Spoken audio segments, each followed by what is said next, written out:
네, 이제 오늘이 이 기사의 제목처럼 최근 이제 LNG 선박 시장은 좋은데 이제 탱커선 발주는 언제 나오는지, 그리고 이제 컨테이너선 발주는 조금 더 나올 수 있는지 이제 이 점에 대해서 한번 생각을 해보겠습니다. 최근 이제 국내 조선소의 수주 잔고는 이제 이미 컨테이너선과 LNG선으로 이제 2025년까지, 그러니까 2025년에 인도하는 물까지 이제 꽉 차 있는 상태인데요. 다만 이제 그럼에도 현재 주가가 지지부진한 이유 중에 하나는 이제 이런 선박들의 발주 랠리가 끝나면 이제 그 이후에 수주 잔고가 줄어드는 것이 아니냐, 이런 우려가 아직도 있기 때문입니다. 현재 이제 국내 조선소 같은 경우에는 이제 암벽 작업 기간이 긴 이제 LNG 선박을 중심에 놓고 이제 타 선종들을 건조를 하는데요. 그러다 보니까는 이 국내 조선소에서 1년 동안 생산할 수 있는 LNG 선은 대략 이제 60척 정도밖에 안 됩니다. 그래서 이제 LNG 선박 이외의 선박들이 받쳐줘야 되고, 이제 이런 이유 때문에 컨테이너선이나 이제 탱커선이 필요한 건데요. 그럼 이제 앞으로 컨테이너선과 이제 탱커선 시장은 어떻게 될까요? 이제 보시는 거는 이제 컨테이너 운임 지표인데, 이제 올해 초에 고점 대비 꽤나 이제 조정을 하고 있는 상태지만, 이제 코로나 시기와 비교를 해보면 이제 그래도 여전히 매우 높은 수준입니다. 현재 이 운임 지표가 하락한 이유는 바로 이제 중국의 이 락다운 때문이죠.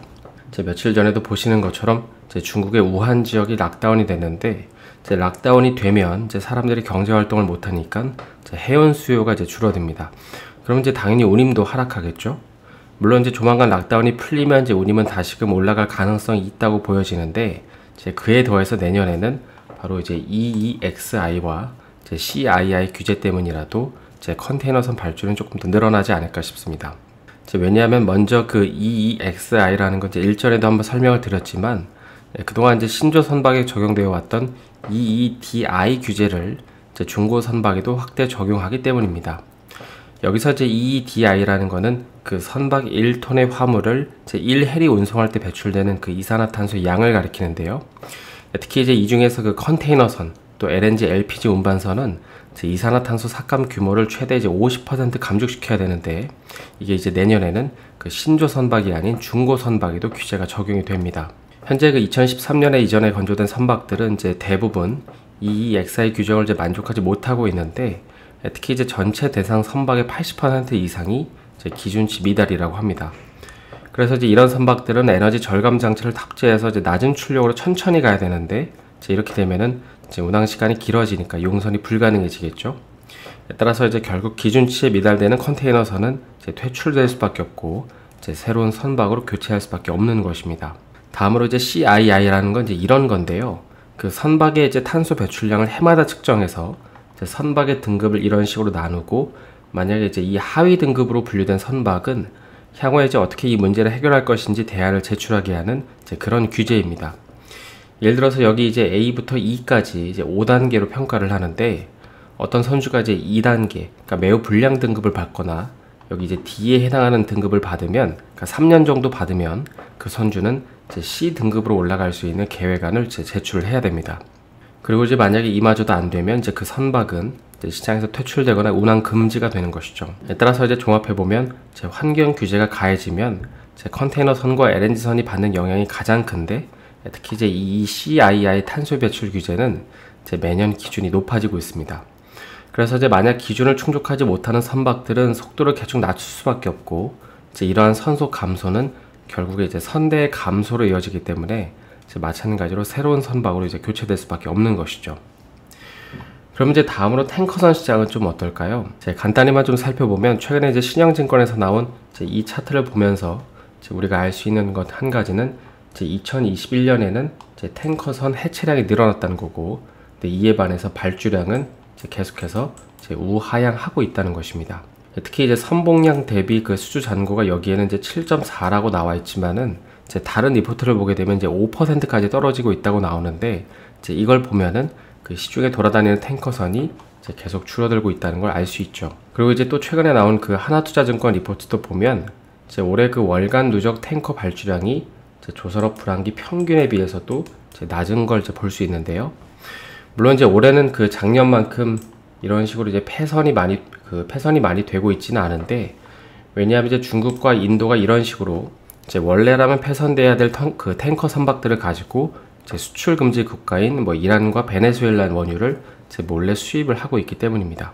하지만 이제 결국 VLCC 중고선가가 이제 신조선가를 따라잡고, 이제 무엇보다도 이제 컨테이너선과 마찬가지로 이제 환경 규제가 본격적으로 시작되는 시점부터는 이제 크게 방향성이 나오지 않을까 싶긴 합니다. 그래서 이제 정리를 해보면 이제 컨테이너선은 이 선속 감소로 인해 교체되는 수요가 있을 거라서 조금 더 이제 발주가 나오지 않겠나 싶고, 반면에 이제 탱커선은 이 환경 규제에 따른 노후선 퇴출, 그리고 이제 줄어들고 있는 선박에 따른 이 운임료 상승이 이제 크게 개선이 되어야 이제 이게 돈이 된다라고 판단한 선주들이 발주를 본격적으로 하지 않을까 싶습니다. 네, 이제 오늘 이 시간에는 최근 좋은 흐름을 보이고 있는 이 탱커선 시장에 대해서 간단히 살펴보고, 얼마 전에 있었던 이 러시아 쇠빙선 관련 내용도 좀 살펴보겠습니다. 일단 이제 최근 탱커 선가를 보면 지난 슈퍼사이클이었던 2004년에서 이제 2008년 사이의 가격을 이제 향해서 가고 있는데요. VLCC를 기준으로 이제 작년 1월 대비 현재까지 가격 상승 추이를 보면 이제 8천만 달러였던 이 신조선가가 최근에는 이제 1억 2천만 달러까지 상승을 하면서 1년 만에 거의 40%가 올랐고요. 그 밑에 있는 이제 5년 된 중고선 탱커 선가도 이제 거의 25%가 넘는 이제 상승세를 보이고 있습니다. 그리고 이제 이는 그 VLCC 말고도 뭐 수에즈막스나 이제 아프라막스, 그다음에 LR, MR 탱크도 이제 모두에게 해당이 되죠. 그럼 이제 최근 탱커선 시황을 비춰볼 때 앞으로 이제 이런 2004년 같은 이 엄청난 사이클이 올 수 있을까요? 지난 이제 2004년에서 2008년 사이클, 그러니까 이때를 좀 정리를 해보면 이제 이렇게 좀 정리를 해볼 수 있을 것 같은데요. 이때는 이제 크게 두 가지. 먼저 이제 중국의 폭발적인 경제 성장으로 인해서 이제 수요가 폭발했고, 두 번째는 이 탱커선의 공급량이 위축이 됐었습니다. 그러니까 원유 수요는 이제 갑자기 늘어났는데 이거를 이제 실어 날려줄 탱커선 공급이 이제 제한되는 이제 그런 상황이었던 것이죠. 여기 이제 탱커선 가격에서도 볼 수 있는데 이제 2004년, 그러니까 이 이전까지 이 탱커선 가격은 이제 코로나 때보다 낮은 구간에 머물러 있었다는 걸 볼 수 있죠. 그래서 이제 당연히 운임도 굉장히 낮았고 이제 신조 선박 발주도 이제 제한되어 있었습니다. 이제 그러다 보니까 조선사들 역시도 이제 야들을 늘릴 필요가 없었던 것이죠. 그런데 이제 갑자기 중국이 전 세계 공장을 자처하면서 이제 원자재 붐이 일어나기 시작했고, 이제 이로 인해서 탱커선뿐만 아니라 이제 석탄이나 철광석을 실어나는 이제 벌크선, 그리고 이제 중국에서 생산된 걸 이제 선진국으로 보내주는 컨테이너선 같은 이제 모든 선종 부분에서 이제 슈퍼사이클이 발생을 하게 됩니다. 우리가 이제 지금은 뭐 가볍게 이게 슈퍼사이클이라고 말을 하지만 이제 이때 당시 업황이 얼마나 좋았냐면, 일단 이제 야드가 부족하기 때문에 당연히 이제 어떤 선사가 발주를 하면 이제 인도되기까지 이제 기간이 길어질 수밖에 없겠죠. 그래서 보통은 이제 우리가 2년 정도 걸리는 건조 기간이 이제 무려 4년이나 이제 걸리기도 했고요. 그리고 이제 설령이 오래되지 않은 그 중고 선박 같은 경우도 이제 수요가 너무 강하다 보니까는 종종 이제 신조 선가를 상회하기도 했습니다. 그러니까 이제 중고 제품 가격이 이제 새 제품 가격보다 이제 비싼 것이죠. 그럼 이제 앞으로의 이 탱커선 시장은 그 이 정도 사이클을 좀 기대할 수 있을까요?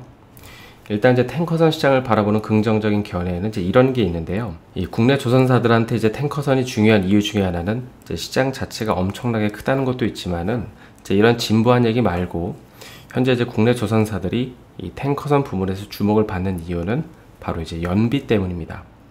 우리가 이제 자동차도 뭐 좋고 나쁨을 판단할 때 여러 가지 요인이 있겠지만은 중요하게 고려되는 요소 중에 하나가 이제 연비인 것처럼 선박에도 연비라는 게 이제 있는데요. 과거 이제 한국이랑 경쟁했던 그 전 세계 조선업 1등이었던 일본은 설계 부분에서 숙련된 인력들이 부족했기 때문에 이제 이 부면에서 적절하게 대응을 못했지만, 당시 이제 국내 조선사들은 이제 일본에서 그 정리된 설계 인력들을 흡수하고 또 이 부분에서 이제 투자도 단행을 하면서 이제 연비 부분에서 경쟁력을 갖춘 이제 건조 기술력을 보유를 하게 됩니다. 그러다가 이제 이런 상황에서 지난 1989년에 이제 엑슨 발데지오 원유 유출 사건으로 인해서 이제 앞으로 건조되는 모든 탱커선은 이제 이중 선체로 교체되는 이제 그런 사건이 발생을 하게 되죠. 일반적으로 이제 탱커선은 그 액체를 싣고 다니기 때문에, 그리고 이제 선체가 이중으로 되어 있기 때문에 이제 배가 굉장히 무겁습니다. 게다가 이제 리먼 사태 이후에 이제 경제가 안 좋아지니까 세계 해운업의 화두가 이제 연비로 바뀌게 되는데, 이미 이제 시장이 원하는 방향성으로 움직일 준비가 되어 있었던 이제 국내 조선사들은 이제 이때 일본을 제치고 이제 세계 1위 조선 강국이 이제 되는 것이죠. 그러니까 우리가 이제 기술력 하는 게 바로 이런 부분을 가리키는 것입니다. 그래서 이제 이런 배경을 이해한 상태에서 이제 최근 탱커선 시장을 보면 이제 앞으로의 인도량은 지속적으로 줄어들고 있고, 선박량 대비 수주 잔고 비율도 이제 최저 수준을 보이고 있는데요. 따라서 이제 조만간 탱커 발주량은 늘어날 수밖에 없기 때문에 이제 그 탱커선을 주력으로 삼고 있는 이제 국내 조선업에도 이제 큰 수혜가 될 거라는 논리가 하나 있습니다. 그럼 이제 이번에는 반대로 그 탱커선 시장이 반짝하고 그칠 거라는 주장은 이제 어떤 게 있을까요? 사실 이제 현재 상황은 과거와 비슷한 측면이 많지만 이제 몇 가지 이유로 다른 게 있기 때문입니다. 먼저 이제 엔데믹과 함께 일부 원자재 수요가 이제 증가를 했죠. 그래서 이제 가격 상승이 나타났지만, 근데 이거는 지속적인 수요 증가라기보다도 이제 공급망 이슈랑 지정학적 이벤트에 의한 것이라는 점입니다. 그러니까 일시적인 현상이라는 것이죠. 특히 이제 앞으로의 매크로 전망을 좀 보게 되면 이제 경제가 좋아지기보다도 이제 침체에 대한 얘기가 이제 많잖아요. 이제 그러다 보니까는 이제 수요 부분이 꺾일 거라는 얘기도 많습니다.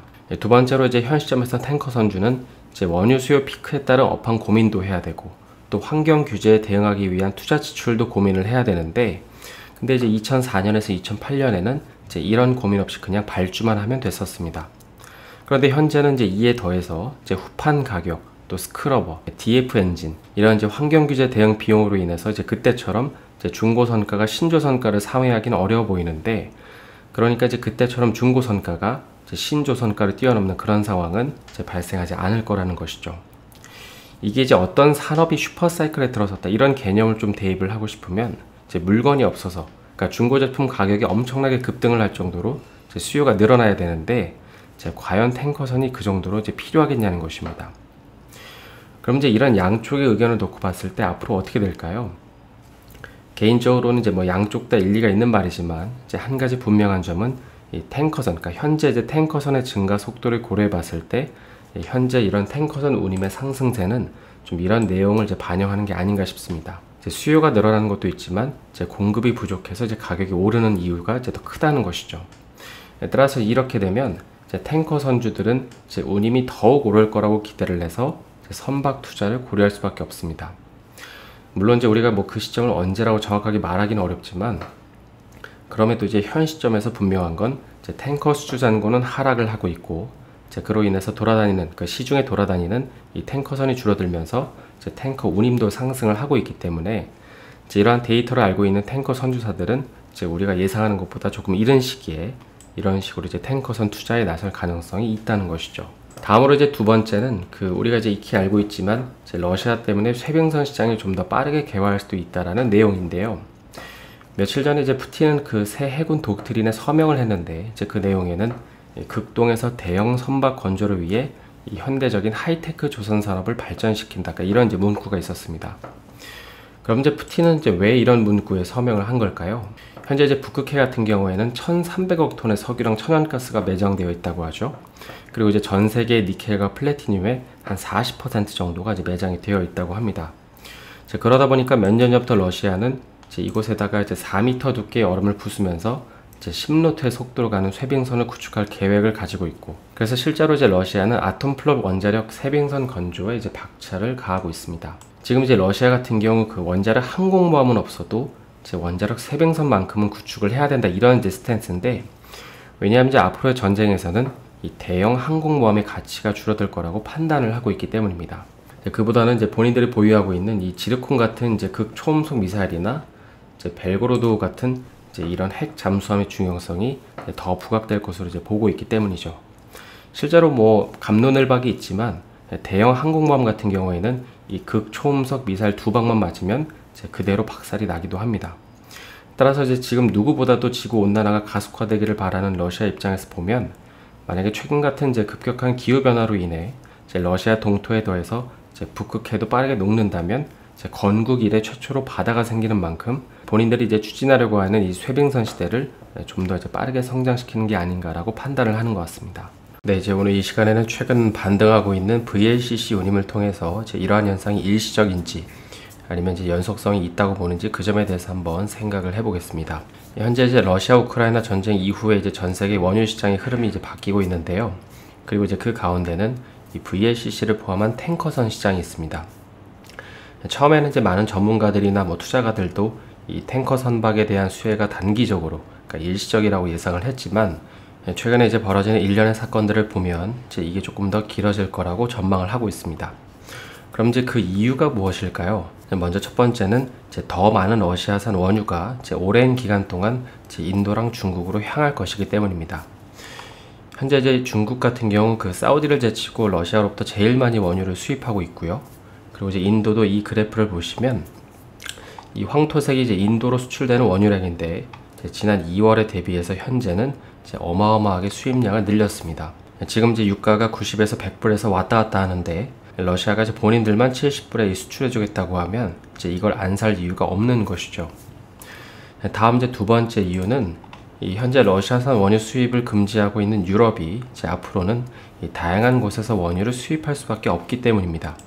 당장 이제 이 그림에서 볼 수 있듯이 이제 러시아에서 유럽으로 가던 원유가 이제는 남미, 미국, 아프리카, 중동에서 올 것이기 때문입니다. 그리고 이제 이런 구조적인 변화는 단기적으로 끝날 게 아니라 앞으로 몇 년 동안은 지속될 흐름이기 때문에 현재 이제 탱커선 시장은 좀 이러한 이유로 긍정적으로 보는 시각이 있습니다.